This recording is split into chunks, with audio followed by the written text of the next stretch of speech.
Good morning. It's time to wake up, y'all. You're listening to the Armchair Quarterback Show. We're here weekdays, 8 a.m. Eastern, 7 Central, the Armchair Quarterback Show, your first choice for Southern sports talk. Well, good morning. I'm Mac McGee. I don't know if I know one thing. The Islanders advance, the Lightning advance. It's a good day, Mr. Brian. Joey is on his way. He'll be joining us here in just a couple of minutes. He's running a little behind. You're listening to the Armchair Quarterbacks. We're going to get into what hockey needs to do to bring more fans to the television. You don't understand. I went on a successful pocket diet, and I want to keep that weight off. You know what? We sell this thing at Peterman that would be perfect for you. Not more of that crap from the Titanic. No. It's a small men's carry-all. I'm not carrying a purse. It's not a purse. It's European. Oh. Nice carry-all. It's European. Do you still have my lipstick? Yeah, I think I do. I can never find anything in here.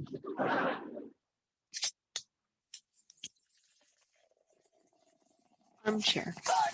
Community Access Channel. He's the armchair quarterback. He's full of beer and he's full of snacks. The all-American man. Yeah, howdy, hi. Top of the morning to you. Welcome to the Armchair Quarterback Radio Show. I'm Mac McGee, and Joey is on his way. He's messaged me. He's having a little issue, so as soon as he gets up and rolling, we're going to let him in here to the studio. First of all, let's go ahead and get the scoreboard hit you real quick.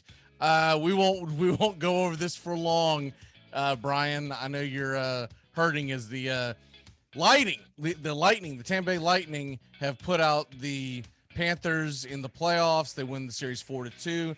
They await the winner of Nashville versus Carolina, which could be decided as early as tonight, as they've got a game 6 in Nashville in a do or die situation. The New York Islanders, they take out the Penguins. And I think a lot of people were surprised that happened. I was not, because I felt like that the Islanders have been playing very good hockey all year long. Trotz has that team going. A lot of people feel like that Nashville should have never ran Trotz off to begin with. But anyways, regardless, Trotz and the Islanders move on, and they will take on the Boston Bruins. I want to say, I'm trying to figure out when that series is actually going to start. But anyways, they have not made an announcement on that yet, as I'm looking for those scores. Other scores from last night: the Minnesota Wild, they have forced a game 7, which is unbelievable. They were down 3-1, so they'll go out for winner take all game 7 in Vegas, and they win that game yesterday 3-0, scoring 3 goals in the third period. In the NBA, in case you were asleep when most of these games took place, like most people were, Washington's having no issue just crushing the Wizards. The Wizards, no business belonging in the playoffs. The Knicks tied up the series with Atlanta. It's 101-92 was the winner. Trae Young did score his 30 points, but they lost. So there you have that. And so that series is tied. I really think that series is going to go 7. I really do. The Jazz, they came back and they tied up the series with Memphis. Huge win, 141-129. Very little defense in this game, but they had to get this win because you don't want to go back to Memphis down 0-2. So there you have that. And then tonight in the NBA, you have Milwaukee versus Miami. Miami doesn't seem like they have a pulse, but if they're going to do anything, they've got to do it tonight, down 0-2, taking on Milwaukee. And Phoenix and the Lakers, they continue their series. It's tied at 1-1, 10 o'clock Eastern, so a lot of people are going to be asleep when this thing's going on. I really feel like that the NBA has really dropped the ball on this. And a series that would be a lot of fun to watch, 10 o'clock is just a no-go for most people. So that game's going to be the second part of the doubleheader on TNT, I believe. And then you're going to get Denver-Portland at 10:30. that series is tied 1-1 going back to Portland. I think Denver's in trouble, but they're going back to Portland, and series tied for the next 2 games. They've got to get one. You would want to win tonight so you don't have the pressure on you the following game. And in the NHL tonight, kind of just, brought it up here a second ago, but the Nashville Predators are at home against Carolina, and they are in a do or die situation at this point. If they don't win, it's over. So they got to push. They got to get the win and push it to a game 7 going back to Carolina. At that point, there's going to be a lot of pressure on Carolina because they're the prohibitive favorites. The other game tonight, Toronto has a chance to end Montreal. It is 3-1 Toronto, 3-1 series lead for Toronto. All they need is 1 W, and I think they'll get it tonight. As we do have Joey joining us here in 1 second. So I've been wanting to wait for him to show up so that we can go over this one topic that I've got for the NHL to bring more eyeballs to the television set as Joey starts to join us, and his video come in here in a second. We'll get his audio lined up here in a second. But I think that I got to talking about this with someone the other day, and I think it's a valid point. Joey, can you hear us? Yes, I can. How we doing? All right. Good morning, sir. Good morning. Did you take some Pepto or whatever your issue was? And parents wouldn't get off the phone. Sorry, I had to talk real quick. And all good now. Everything's squared away. Ready to talk. Get off the phone. Are you still on the dial-up AOL? Or is that how you connect to the internet? Get off the phone. My mom called me and she just didn't realize, like, come on, lady, I got a show to be on. I'm sorry about that. Ready to talk sports with you. My dial-up is fully loaded. All right. Well, there's nothing wrong with a mama's boy. The kind of going over the scores, but what I want to jump in on with you is, okay, so I don't know if you're old enough to remember this. Do you remember the glowing puck in the very early 2000s, so about 20 years ago, that the NHL tried, and it lasted like a year, and then they just scrapped it? Do you remember this at all? Very little. I saw your tweet on it yesterday, and I was intrigued to hear more about it. The only thing I really know about is when they tried on the TV to make it look better, but not actually on the ice with the physical puck. Hard for me to remember that. Okay. Your audio went down again as all. I don't know what's up with that headset, man, but you got to get one from America. So anyways, so what they did, it was about 20 years ago, and you got to realize at that time the HD wasn't a thing. It was just in its infancy, and in general, the optics would be much different today. It would be much crisper and cleaner. But what they did was they had a glowing puck, and when the puck was hit and it went racing down the ice, you'd see a trail. Okay. I want to say it was like neon green, but I really don't remember the color. It might have been red, but not really the point. The point is it was much easier for your average fan to follow, because I think a lot of fans, when they try to watch a hockey game, the puck moves so damn fast, and it's a black puck, and everyone wears black skates. It gets lost in the mix a lot, right? Now, those of us who watch it pretty regularly, I don't think we have that big of an issue. I don't have that much of an issue. But I was talking to someone the other day who said, I'd really like to get into hockey, but I hate watching it on TV because you can't ever find the puck. And we got to talking about that old glowing puck and whatnot. And I talked to someone else about this too recently, just randomly. I really think they need to try this again. I'm not gonna say they're gonna do it this year. They really need to try this again, because I think if they got it together, it's either that or get like some kind of neon colored puck, which I don't think the fans would like. But if you're not at a hockey game, it is hard to follow where that puck is at, especially if there's like 7 bodies around the goal and they're flipping and flopping and trying to get at the puck. You can't see the damn thing. What say you? Am I just like kooky dicks, or would you be intrigued by that? Hopefully my volume's a little bit better now. That being said, I wouldn't mind it. I think it would help a little bit to see that on the television screen, just to be able to, as a fan of the sport, obviously you want to be able to get the full details on all plays.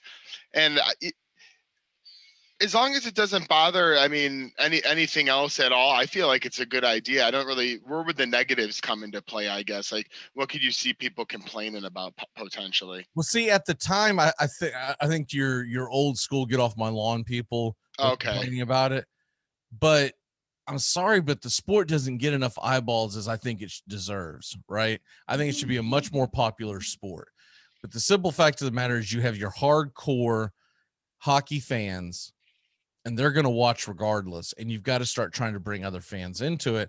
And I think one of the things that it lacks is being able to follow the sport. See, if you go to a game, it's totally different, because I'm sure you've been to many hockey games, but when you go to a game, you see so many things that are on the ice, right? You see things away from the puck, because obviously the camera's always going to follow the puck for obvious reasons, but you see so many collisions and whatnot. And I also think they don't do a good job of possibly putting a secondary camera somewhere showing the other collisions that are going on. Now, one thing I would like to see them try during the NHL Stanley Cup finals. So remember how I think they do this every year, but during the college football national championship, ESPN always has like 2 or 3 channels going, and they'll have the main one that's showing your regular broadcast, and then you have the other one that'll be like the coaches in there, and then you might have another one where like gamblers are in there talking and whatnot. I think hockey needs to try that with a camera that has the entire spectrum of what's going on, almost like an eye in the sky type thing, where fans could go in and see the other action that's not just around the puck. Because if you're only looking for scoring, you're going to be extremely bored with hockey, right? They don't score very often. This isn't basketball. They just, it's a sport that's built on the action and the anticipation of a score. I would like to see those two things implemented, because I think they have an opportunity with ESPN taking over hockey. And as much as the evils that they are, ESPN's mainstream, so more people are going to be seeing it, right? And I'm hoping that they do something not only with the second camera, but then also the actual puck itself. It's either that or change the color of the puck, which I don't know if they would ever do. I like the for the national championship, how they, like you said, with the multiple screens, how you got kind of the one broadcast that does the, like you said, it's kind of like players and coaches. Then you kind of get another view of the sideline. Maybe try that. And then with the puck, put a little glow around it. I think you got to try and attract as many people to the sport to watch it as possible. Hockey, a lot of people love, but you got to find your small avenues and getting there, just like baseball tries to do in other sports. So I think it would be a good idea, and I'd be in favor of that, because like I said, I know you get the old school, I don't care. There's always going to be a get off my lawn guy. There is. Always. And if it's a valid reason, I will always bow to a purist, right? Because I will say, I don't want to ruin your sport. Okay. But there comes a point in time where your sport is so far below the viewership of the other main sports, but it shouldn't be, because it's a phenomenal sport to watch. But it's difficult for people who didn't grow up on it to grasp it. Like, the only reason why I'm even remotely interested in hockey is because every summer I went up to New York to see my family, and I was always in New York around the Stanley Cup It was usually I got there around like the conference finals and stayed through the actual Stanley Cup. So I watched the Stanley Cup with my family. Okay. That's the only reason why I even care about it. Because growing up in Florida, what the hell would I ever pay attention to hockey for? I know it's been down here for a while now, but when I was growing up, we didn't have a team in Florida. In fact, people would scoff at having a team in Florida. They would always laugh at it. It made no sense to me, but they would say, "Oh, well, you can't have ice in Florida." It's like we've got electricity here too. Like, what the hell are you talking about? But it has grown over the years. You've got your Tampa fans and your Florida fans, which are two franchises that have been around for quite some time now.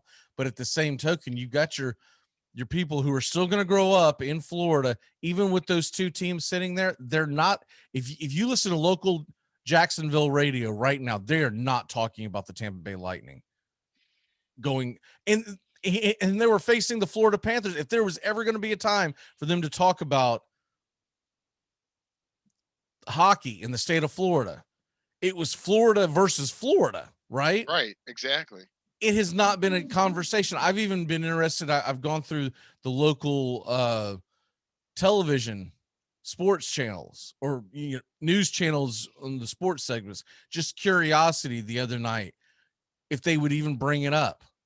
There was a blurb of the score, and then they went back on talking about it was like Florida Gator basketball or something that they were updating. It's like, well, it's not even the damn season. What the hell are y'all doing? So there's got to be a point where you have to concede that you got to bring fans into the damn sport, and you've got to bring other fans in. You're gonna the hardcore ones, you're not going to lose no matter what they say. Exactly. It's just like I'm a hardcore baseball fan. No matter what you do to the sport, I'm most likely not going to get turned off. The only thing that's ever going to remotely turn me off was the junk that they did with the All-Star game, right? Mhm. But as far as like the game itself, there's not a lot they can do to baseball to really piss me off enough to not want to watch it. Same thing with your hardcore football fan. And your average football fan is a brain dead moron anyways, right? I mean, let's be honest. Most football fans don't know their team. True. And I don't mean that for anyone who's like a big football fan who's into their fan, but think about who you surround yourself with when you watch a football game. If you go to a local bar, just any local bar, it doesn't matter where you pick it, anywhere in the country, and you sit around about 10 people, there's gonna be maybe 2 people at that table that relatively know what the hell they're talking about. It's truly painful sometimes being at a sporting event and picking up on those side conversations. Right. But that's fine because they enjoy it, and that's what it is. Right. No, and they paid. I get it. Now, what always cracks me up is the guy that is quickly putting down the girl's comment because he thinks he knows about sports, and you listen to his comment, and he's a bigger dumbass than anyone else in the room, right? But they try. What do they call it? Mansplain. They tried to hide the sport for years by mansplaining it, and it just dulled women. Well, now women are starting to catch on to the sports of and there's a lot of there's a lot of times where I think a lot of women are much more inclined to be up on the current rosters of an NFL team than most guys are, right? Because you'll have guys, who will walk into a conversation and say, Tebow, where's he coming from? Who's he playing last? Did the Jets release him? What happened with that? I have no idea. He's been playing freaking Major League Baseball or minor league baseball for the last several years. When you get into trying to get your sport to crossover appeal, which is what football is the crossover appeal. Everybody watches football because it's an event, right? Like if you go to a college football game, you go there because there's a party, right? Yes. The football is secondary. Same thing with the NFL game. You go to an NFL game. If I go to a Jags game this fall, I guarantee you the most popular place is the Bud Zone. And what is that? It's just a big freaking bar that they have sitting behind the end zone. You can't see a damn thing from the Bud Zone You need like binoculars. You're in there watching the game on TV, and you're shooting the bull with everybody. But that's the most popular place for anyone from about the age of about, we'll just say median age of about 25, because they're there for the party. Yep. And so that's what the NHL has got to lean into. Anyways, that's my 2 cents. What is this thing about Kristaps Porzingis is getting fined for breaking protocols of going to bars, but yet LeBron did the same thing and nothing's happening to him? Do you have any idea what the hell's going on with this? The LeBron part I was listening to and getting more detail on the other day, and it's just like there was a lot of excuses made for him. I don't know the exact details on Porzingis when I'm trying to catch myself up a little bit with what he exactly got fined for, because I'm trying to compare the situations. You went to like a restaurant or a bar or a club or something, you know. I mean, that's the gist of it. Yeah, and I think LeBron's, they tried to say something about it maybe being outside or gathering event, but Porzingis got fined $50K. He got fined $50K, and LeBron got away. Evidently, Porzingis has the jab, and LeBron doesn't. So it is extremely. I really think it is very, very. Oh, we don't want to touch the golden child of LeBron. And and not only that, I feel like that's a big one. They don't want to touch the golden boy. Like you said, let's be honest. Going down that avenue is just a disaster. But Porzingis said he was kind of even just confused by the rules himself. He was quoted saying, "I honestly a little bit confused with the protocols and made a mistake and paid for it. I'm glad we're able to get the win tonight and I was able to play. I'm looking forward." Yeah, he said all the right things. Yeah, he said all the right things, but it's just like, how are you going to make a guy like him just, I mean, he's a pretty good basketball. Are we really doing it just because LeBron that good? It's not like Porzingis is this walk-on who can't play basketball. I mean, he's been a pretty prestigious player for a decent amount of time now. So I don't get where the double standards lie, but it's definitely here. It's asinine is what it comes down to. You either have to find them both or you don't find either one of them. And the fact that Porzingis has the vaccination, evidently, is what I heard in the report. And I know LeBron doesn't. What LeBron did is worse, because he's more likely to get the coronavirus and then not be able to play.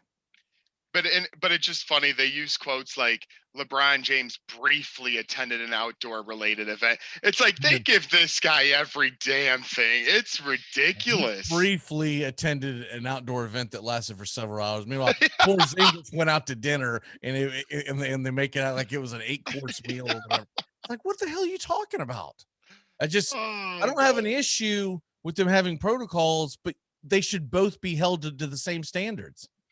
Real quick before we have to head to break, you get any DFS picks that you like today? So looking at the, I'm actually kind of glad you got me back into this a little bit, because I've been kind of taking a break from the DraftKings side of things. But looking at the matchups in terms of a pitcher I like, I was gonna go with Kyle Hendricks, but the K's probably won't be there. Steven Strasburg kind of interests me today. He's at home, 605 a game against Cincinnati.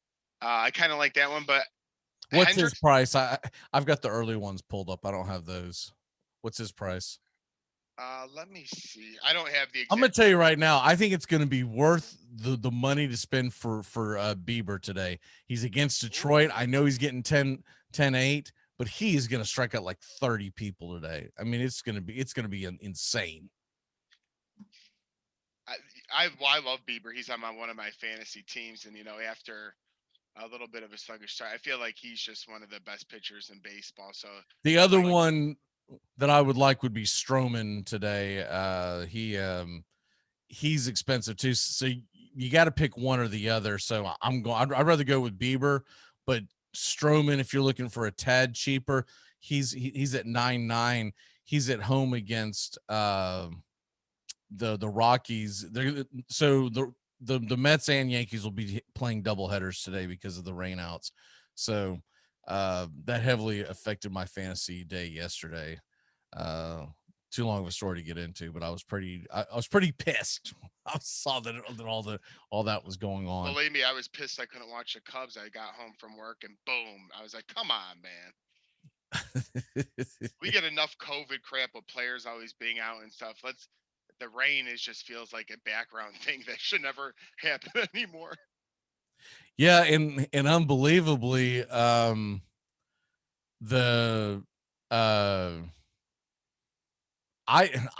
just assumed that they weren't going to finish that Braves Red Sox game. The Red Sox ended up winning 9-5, but I went to bed when they were talking the next several hours. I'm not staying up for this, man. We're down 7-4. Freaking Snickers pulling his crap.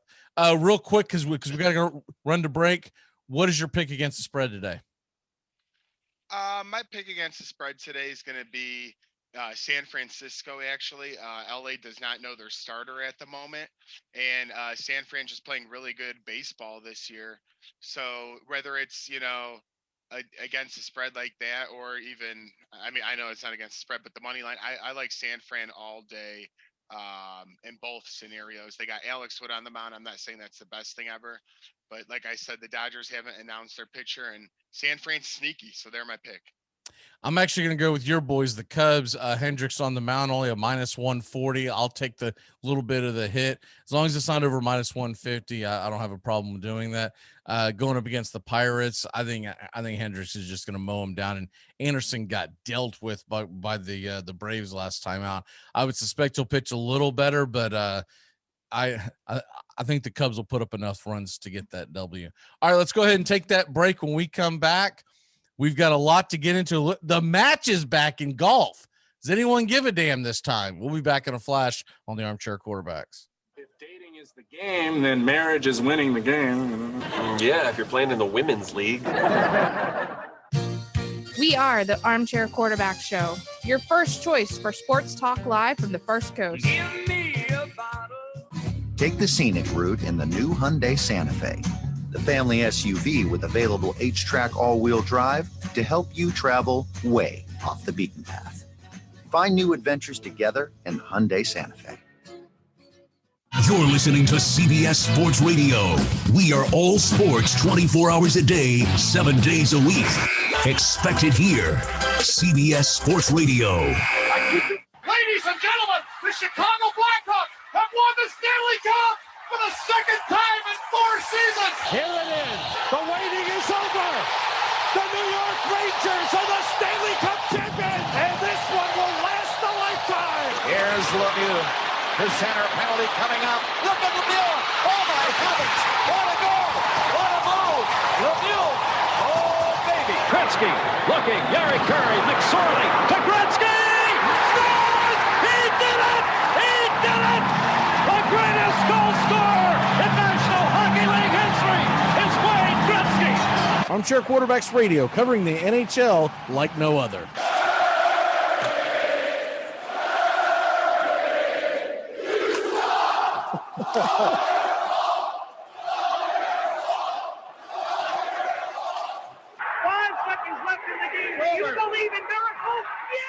Armchair. It's time to jump into DraftKings. Go to DraftKings today at DraftKings.com. Golf, NASCAR, soccer, you name it. And of course, Major League Baseball, basketball, hockey, and football. Go to DraftKings.com. Listen to the Armchair Quarterbacks for DFS advice all year round.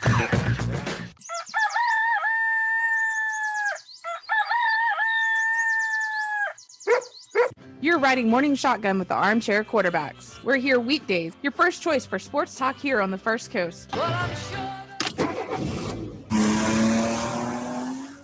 Enjoy sun-drenched days, epic stays, and plenty of room to roam in Greater Fort Lauderdale. Our hotels, attractions, and restaurants have taken the Visit Lauderdale's Safe and Clean pledge so you can relax and explore with confidence. When you're ready for that well-deserved staycation, our 23 miles of golden beaches await. Find wide-open spaces to hike, bike, kayak, and paddleboard. Visit your favorite attractions, then dine out in style in socially distanced dining rooms or al fresco on waterfront patios. Learn more at sunny.org.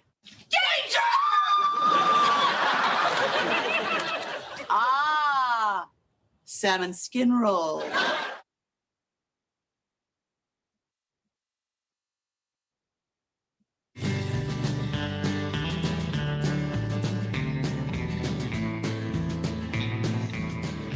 Good morning. Welcome back here to CBS Radio, YouTube Live, the Armchair Quarterbacks, Joey Ariola and Mac McGee. We'll take you all the way down here to the bottom of the hour. I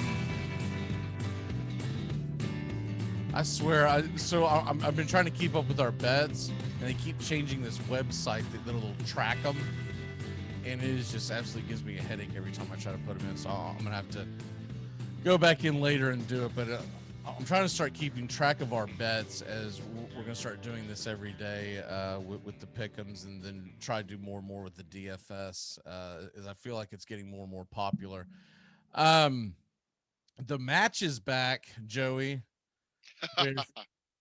I was a little surprised by this when they announced it, and to be honest with you, it lacks a little flair because Peyton Manning's on it. That's just my opinion. What say you? Well, first off, anytime you say the name Peyton Manning, I'm going to be agreeing with you 100%. But taking the bias out of it, Peyton Manning's a really good, he's a class act, funny guy. He brings that different element to it. People can say what they want about Aaron Rodgers, but I think he kind of has more of that dry sense of humor. And I think people watch these things. Yes, they watch it for the golf. Of course, you want to see some golf going on, but they watch it more, for the comedic relief, have a little more fun with it. I have seen the players already, especially DeChambeau, like Brooks Koepka, guys like that, been going at each other on Twitter and trying to make, I don't know if they're doing that on purpose or this is actually like love lost, but they're trying the best to hype it up. But I do agree, losing Peyton Manning for Aaron Rodgers to me is not a good trade-off. Yeah, Aaron Rodgers comes off as a pompous ass. And, yes, I wanted to say that. Whereas, let's be honest. I believe that Peyton Manning's one of the most lovable characters in America, right? If he ran for any office, he's going to win in a landslide. I don't care what slate, if he's red or blue or purple or whatever. People are just going to follow Peyton Manning. Tom Brady surprised me how good he was on the match last time. Here's the other thing that was a much bigger deal about the match last year. There was nothing else on. True. True. When we got it last year, baseball, it was still 3 weeks away from coming back. The hockey playoffs hadn't started. The NBA playoffs hadn't started. That was the only thing we had to watch. And I wanted to watch it. We had a get together over here at the house. And I want to say it was on the 4th of July or right near the 4th of July that it took place. Maybe it was the 3rd. I don't remember the exact date, but I do know it was that weekend. And we had people over that day. And so we had it on in the living room, but most of us were spending time out at the, at the pool. So what I did was I recorded it and then I watched it later on, like the next day or something like that. I don't really remember how I did it, but I was surprised how good Tom Brady was and the stories that he told.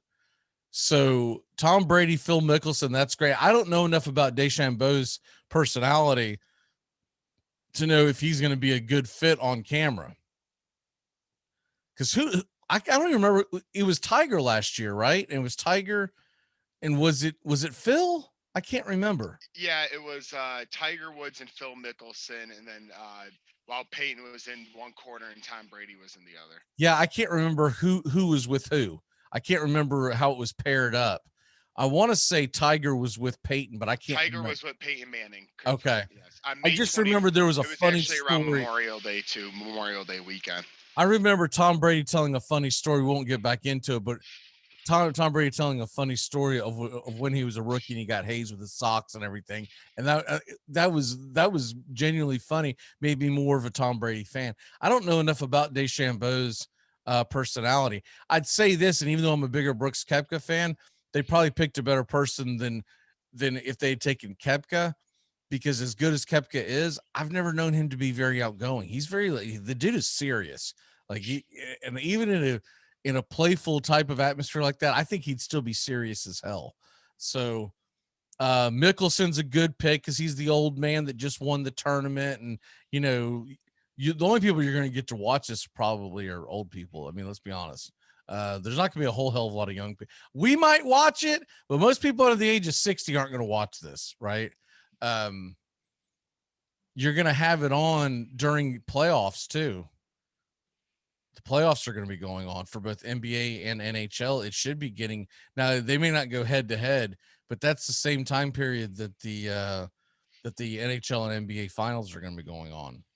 And with, you know, the diehard golf fans always, usually as the days go on, you get more viewers as, you know, a 4-day tournament goes by. With match play and fun, I feel like people check in, see a couple shots from the outsiders. Everyone probably wants to see Aaron Rodgers shoot a couple of times, but we all know what we all know. Brian just chimed in. I think he's talking about DeChambeau. He goes, I hope Koepka smacks him one day. You know, Brian, there's somebody that agrees with you in my friend group, because a lot of people are choosing against the DeChambeau Rodgers team. I feel like there's a lot of villain on that side of the card proposed to as on the Brady side, from what I'm gathering from golf fans. Yeah, well, I think by default, Mickelson's going to have more fans on his side anyways, right? And then Rodgers acting like the prima donna during this offseason is not going to help his PR. What'll be interesting, this will be July, right? July, was it 6th? I think they have it set up for. Okay, the most interesting about that is, will he even be a Packer at that point? Ooh. I don't know if he will. Because if you're going to trade him, if he's going to get traded, is that right? I thought I saw July 6th, but that's a Tuesday. That does not sound right. July 6th, you're right. It's a Tuesday? I don't know why. No, July 6th is a Tuesday. That doesn't sound right. And on CBS, it says the match golf event on July 6th. Is it at nighttime? Let me see if they give any times. July 6th at Moonlight Basin in Big Sky, Montana. So I guess it is whatever Moonlight. I mean, I'm not a meteorologist over here, but it Moonlight. Says that's the time they gave? July 6th at Moonlight Basin in Big Sky, Montana. Oh, that's the. I guess that's the name of the course, okay. Probably. I was like, wait, what time is that? We play at Moonlight. What year is this? When the sundial hits right here on the shadow? We play at Moonlight. If they're in Montana, that could possibly be a nighttime event, and they're going to play it because you're talking about Montana. Is Montana Pacific or is Montana? I'm not sure if Montana's Pacific or Mountain Time, but you're talking about they might only play a couple hours. Maybe they'll go 5 to 7 locally, which would be 7 to 9 Eastern. So I could see that. Yeah. I don't know, but that's Tuesday. Wow, that is weird. The 4th is on a Sunday. I understand why they wouldn't want to do it on the 4th because you want to get eyes on. Surprised it's not being played on that Saturday or that Monday, because I would think how it normally happens is that Monday will be a national holiday. Correct. Usually maybe not in Chicago because Lightfoot won't put up with that. But she'll probably make us work the 4th. She'll make you work the 4th. Because of what you look like. We'll just leave it at that. I was gonna ask you if you're gonna get an interview with her, but she said that she's not gonna give any interviews to folks that look like you in the media. I'm trying to go through. Did you see that? Yeah, I'm trying to. I was like, oh man, we really wanted Mayor Lightfoot on the Armchair Quarterbacks. Oh God. Don't worry, I'm sending Christian over. Beetlejuice looking freak.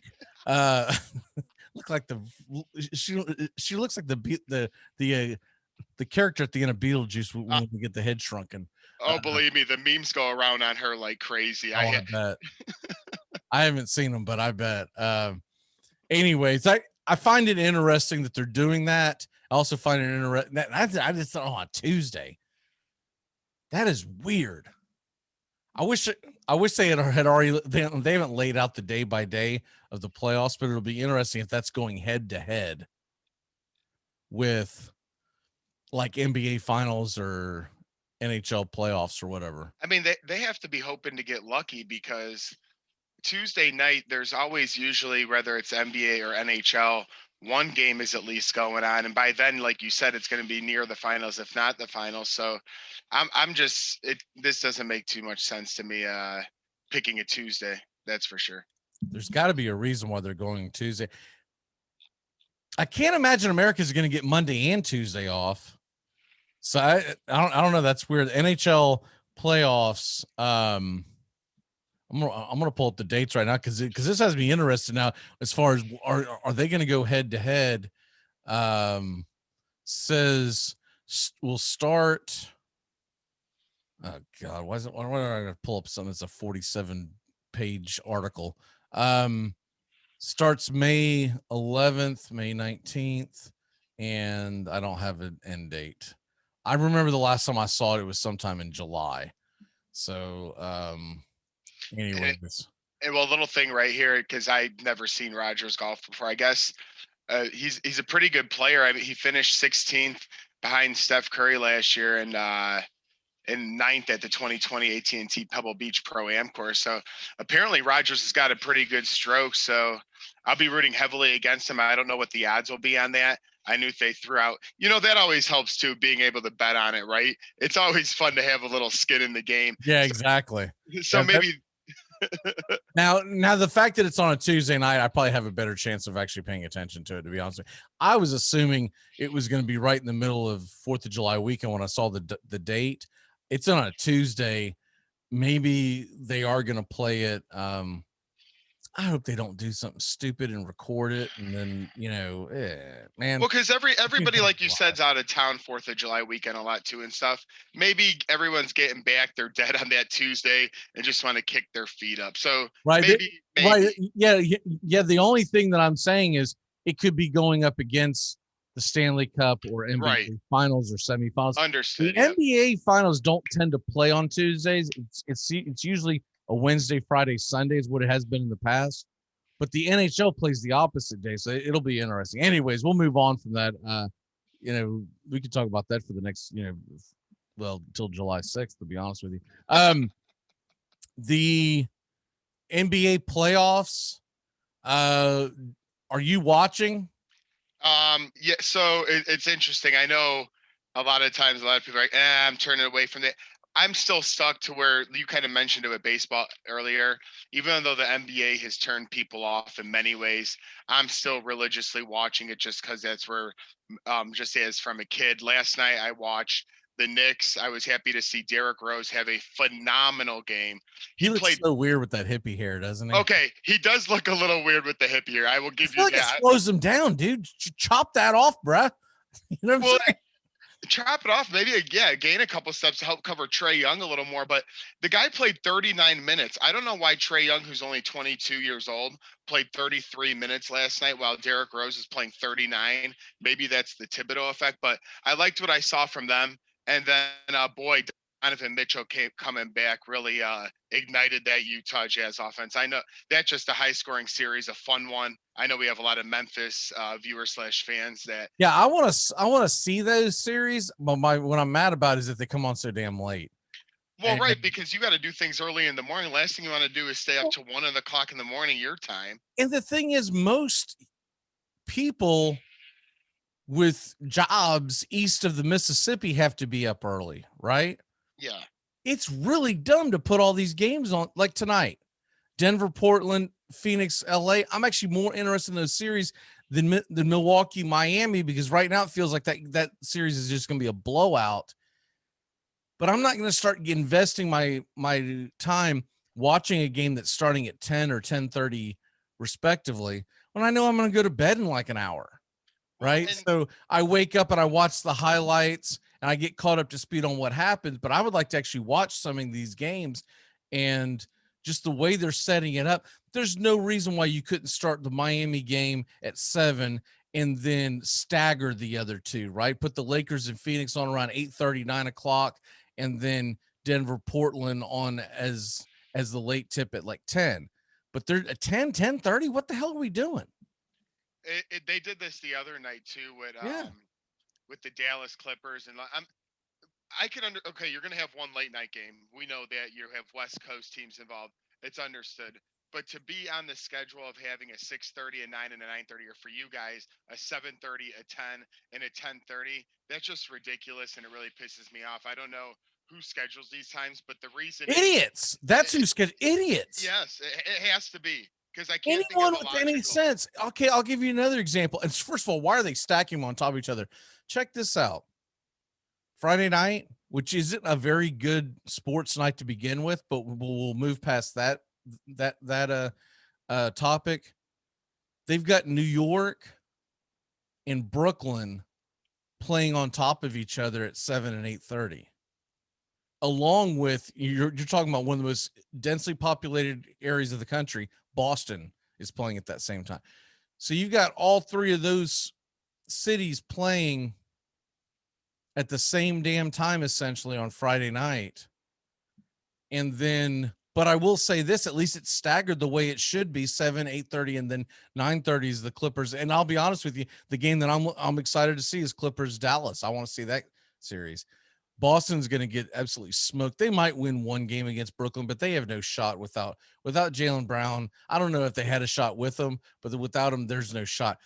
The New York Atlanta game intrigues me. The Boston Brooklyn, you can just put that. I mean, you might as well play that damn thing at noon during lunchtime, right? But that one's not totally terrible with the way it's set up. But during the week is when they're okay, Saturday, okay, you've got them moved out. There's 4 games, quadruple header. They're evenly okay. I get that. I do think it's a little early in the afternoon to start an NBA game with Milwaukee and Miami at 1:30. I mean, it's Memorial Day weekend. You hope for good weather. You don't hope to be sitting in your house watching a basketball game at 1:30 in the afternoon, right? Nobody, like you said, Memorial Day coming and stuff like that, you're not gonna get the early game out of the way early, but at least Friday scheduling's a little better. It's just puzzling to me. I like the fact that Sunday they got Lakers and Phoenix, 3:30. That's the best time on a Sunday. I feel like that they're hitting the key time slot there. Well, and the thing is too, Sunday is everyone's Saturday again. Correct. Because very few people are going to be working on Monday, and if they are, they're going to be half-assing it like great Americans should do. If you are forced to work Monday, you go in there and you don't complain, you don't call out, you go in there and you do that job half-assed because it's Memorial Day. And what the hell are they doing making you work on Memorial Day? That's my patriotic speech for the day. This is America. We should get off. This is America. Go in there and do it half-assed like you ought to. Don't listen to Lightfoot. Just get to your jobs on Tuesday, not on Monday. Come on now. Exactly. If you're in the restaurant business, someone goes out to eat that day, you better damn well expect an overcooked burger and very poor service because it's Memorial Day, by God. And those cooks and chefs and servers and waitresses and waiters, they should be in the back doing shots instead of worrying about if you're a true medium well on your burger that day. That's just, if you are in a restaurant on Memorial Day, you are a loser and you have no friends, and we don't care if you're happy. That's the way I looked at it when I was doing that. Get in your backyard and barbecue and let the people rest. I'd see people come in and go, "Ugh, get a friend. What are you doing in here?" Only a couple of times in my life have I been forced to work the Super Bowl, and every restaurant's dead on the Super Bowl. And that's my first reaction when you see someone come in at a Super Bowl kickoff at 6:30 and they start coming in to sit down to eat around 6 o'clock. Like, you loser, get a friend. No one invited you to a freaking Super Bowl party. If they didn't, then hide in shame in your house like a good American would, and watch the damn commercials. Do not go out to eat and let everyone know that you are basically not only you're a loser, you are basically this far away from a leper because you're going out in public and showing people you have no friends. Yeah, at least, I have plenty of people when my parents host a Super Bowl party that don't know too much, but they just want to be in the atmosphere. Don't be going to your local grill, just trying to not even pay attention. Get out of here. I'm not even going to start with those people. It's the damn Super Bowl. It's a holiday within itself. If you don't have any friends, then stay at home and watch it. You don't drag other people into your misery. We have to watch you and look at you to know that you don't have friends. The whole thing's uncomfortable. Okay. It's just, the whole thing is uncomfortable. The only place that I worked at that I would say was a fun atmosphere. I worked in a sports bar years ago that they sold like a big pack, and I forget what we'll just say it was $50. And it was like several pitchers of beer and a full spread, and people would buy it and they would come in with their friends. That's different. Because first of all, no one had to do any work either. Everything was pre-cooked and we all just started watching the damn game. But when you're out there and you're coming into restaurants on Memorial Day weekend, it's one thing to do it on Friday or Saturday. When you start doing it on Sunday night, Monday, you are a loser, my friend. Loser. You can't find a body of water. I don't give a damn if it's a puddle. Go out there and hang out by that. Get some imagination. Don't drag us into your misery. Have some creativity for once. I guess we're not going to be able to get into the NL Central today, but we'll definitely dive into quite a bit of that on Saturdays. I was going to say, we'll do that with Christian when we get him back. No problem. Yeah. Is he coming back this week? Yes, he is. Yes, he is. Okay. And actually, I got a Sox game and a Cubs game this weekend in person, too, that I'll be attending. So a lot of good baseball stuff happening. Are you really? Yeah. One game, Sox game on Saturday against Baltimore, and then Cubs, Reds on Sunday. So looking forward. Oh, that's awesome. Yeah. How'd you pull that off? The Sox, Christian's the season ticket owner. So he invites me to a couple. We'll be going with a couple of friends. And then Sunday, I have all you can drink, all you can eat for free.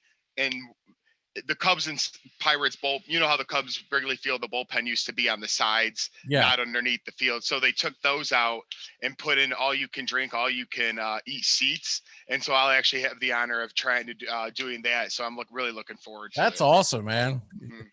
Congratulations on that. So you are not a loser. You have friends. Yeah. I've been called a loser before, but the friends part, I think I have down. But just think about when you get, it's important that if you are a loser, you find friends that are just as big as losers as you are. And so we all enjoy each other's misery. But, it's important that if you do walk by a restaurant on Monday and anyone's in there eating, you yell out a big loser. Like, what are you doing? Get out of there. Making these people work. It's ridiculous. I will represent. I don't know which is worse, Memorial Day or 4th of July when people are sitting in a restaurant. It's like, God, could you not have pre-planned this and got yourself a pack of hot dogs and, a thing of buns and some ketchup and said, you know what, we're not going out on freaking 4th of July or Memorial Day or whatever. And you don't even have to have too many friends. Go by your family's house. I'm sure the ma or dad's an expert grill. They'll cook something up probably. It's comfortable for us all to have to look at you, right? You have to go out into public. It's like going out and seeing a grown man eat by himself at a table on a Friday night, right? Like single, right? Like, what are you doing? Like, go sit at the bar. You're going to go sit by yourself. It's uncomfortable for everyone. You're that dude that everyone stared at in the cafeteria in high school. Food fight. Don't bring your book to act like that you're better than us. And so you're really dive into this book. That book is just hiding the shame that you're a loser and you have no skills to talk to people in public. That is my PSA for the week. Okay, let's go ahead and get into turn back time and our walk-offs. Let me get the music queued up here. We had too much fun. Well, I'm serious, man. That has bothered me for years. It's just for years. You see people come in like, what are you doing? You're coming in to eat on the 4th of July or Memorial Day. It's like, God, get a life. It's even worse when it's like the sun's high in the sky and there's not a cloud out. And you're like, dude, you're not like at a pool or even in your backyard with a sprinkler. Something. A rainy day, you maybe get a pass. Maybe. A pour down rainy day. Okay, you might get a pass. Maybe. I still say, what the hell is wrong with you? You should be so drunk by the time that the that the sun comes out that you're in no shape to drive. But anyway, here we go. Turn back time.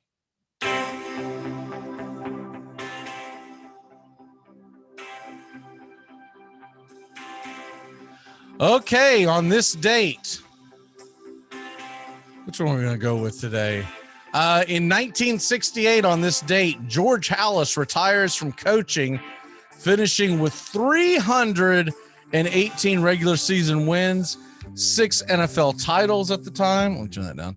Of course, George Hallas, famed of the Chicago Bears, that would not be broken until years later with Don Shula of the Miami Dolphins.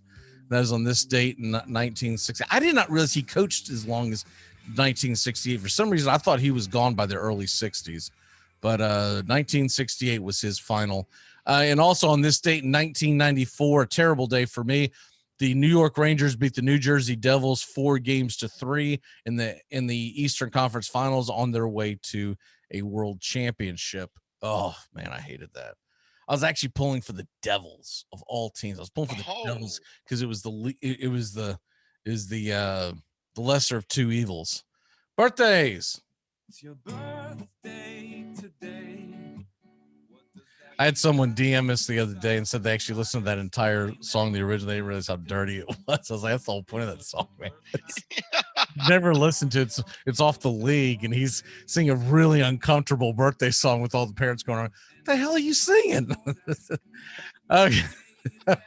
Happy birthday. Now I gotta listen to it. Oh, you've never heard it? No. You gotta go back to it. Just I think if you Google something like birthday song the league, you'll see the guy singing, and he's singing it to all these toddlers at a birthday party, and the parents are like, what in the hell are you singing? He's basically singing the song of how your parents hooked up. That's fun. So that's the whole reason why I picked it. Happy birthday to, let's see, man, is he really? Yeah, wow. Happy 56th birthday to Mr. Pat Cash, Wimbledon champion of 1987. A lot of people probably don't remember him, but George Mcleod. This is the first time this has popped up. I don't know why it didn't pop up before. George Mcleod is 54 years old. Do you remember George Mcleod? I'm sure you probably don't. I do not. It's a very deep dive in the NBA. I happen to know who he is because he played for Florida State and was a hell of a guard for the Seminoles, but pre-ACC conference, he was a literal badass in the Metro Conference. The old Metro Conference had Louisville and whatnot. He is what is he, 54 years old today? And the big hurt, Chicago. Hey. 53 years old today is Mr. Frank Thomas. Still one of my all-time favorite players and one of my all-time favorite broadcasters. Not that he's like this great seasoned broadcaster, but the dude has got such a great personality. I love listening to him. I also love watching his wheels turn as A-Rod says something dumb and he's like, oh God, no, and he just smiles. What's your walk-off for the day, sir? Well, Annie just did things the right way, but my walk-off for today is I'll be enjoying the Lakers and Suns, I know, but for Justin and all the Nashville fans, it's a big game 6 tonight at 9:30 your guys' time, and then also Toronto could wrap up their series against Montreal. So a couple of hockey series that could be ending as soon as tonight. Hopefully not for Nashville, but like I said, my walk-off is I'll be rooting against LeBron James, hoping that he's seeing 3s and 4s out there, because real quick, I even heard he got into it with Russell Westbrook, had popcorn dumped on him, and LeBron had to chime in on that too and say, what if it was the other way around? And I was like, oh God, here we go. But anyways, go Suns, go Predators. This is about like the Kyrie Irving thing where he's still claiming that people said racist things to him, but he's also saying that he's the only one who heard it. So like, no one can back up his claim, but they said racist things to you. Think people shouted racist things from the rafters at Kyrie Irving without people hearing it other than Kyrie Irving? Well, I was going to say, even Brian Scalabrine on XM Radio said those guys get kicked out right away. Yeah, you can yell things like you suck or shoot the ball or make fun of, but not racially. They'd be booted in a second. He couldn't give an example. Shame on Kyrie Irving. I think it comes down to that Kyrie Irving hears a lot of things in his head that no one else hears. Like the world's flat. Yeah. He's freaking kooky dicks is what's wrong with him. That dude's gonna wander out into traffic one day, just eating a soft pretzel and freaking in his house shoes and stuff. And I'm gonna have to corral him in. My walk off of the day is hockey night tonight. Obviously, go Preds, and then today during the day you've got the ACC and SEC baseball championships going on. Most of that can be seen on like the Plus. And then you've got some great Major League Baseball during the day. So if you're off today, or if you're, in a cubicle and you're going to have one eye on it, there's some really good matchups today. You got the Mets and Rockies playing a doubleheader, but Marlins, Phillies, and then you got the Cubs and Pirates. All those games start before 1 o'clock Eastern. And one of the more intriguing matchups of the day is going to be at 4:05 Eastern, Yankees versus Toronto. If you're looking to see something different, Alek Manoah makes his Major League Baseball debut. He has been phenomenal in the minors. Of course, that doesn't always mean he's going to do well in the majors, but so far, I think he's like 27-3 K to walk rate in the minors this year. And he's going to get his chance to get on the biggest stage in the Bronx. You've got some belief in a kid when you say, hey, here's your first game. Here's the ball. And you're going up against the Bronx Bombers in New York. And he'll be going up against Domingo Germán. So should be a fun game. I'm really excited for the 4:05 first pitch. All right, brother. We'll see you Saturday, 11 a.m. Eastern on the Neighborhood Play, a Chicago baseball show. And then, of course, we'll see you next Thursday as well. Have a great weekend, y'all. Or heck, I'm gonna be back here tomorrow. What the hell am I talking about? You have a great week. You too, Max. I'll talk to you Saturday. All right. Tomorrow we'll have Justin Waller, and of course 8 a.m. Eastern, early beginning. We'll have Gators and Golf with Tony Agolini. We'll see you tomorrow, guys.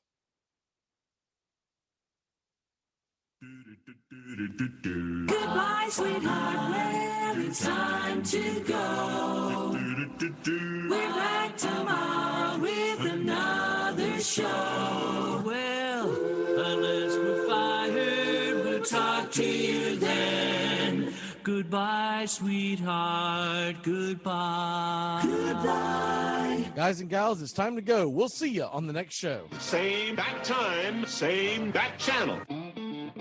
Thanks for listening to the Armchair Quarterbacks on these CBS Sports affiliates and catching the show on YouTube Live. We're here weekdays. Find Armchair Quarterbacks on YouTube Live today. Please subscribe and share and take us everywhere you go. The Armchair Quarterbacks, your first choice for Southern sports talk, live from the First Coast.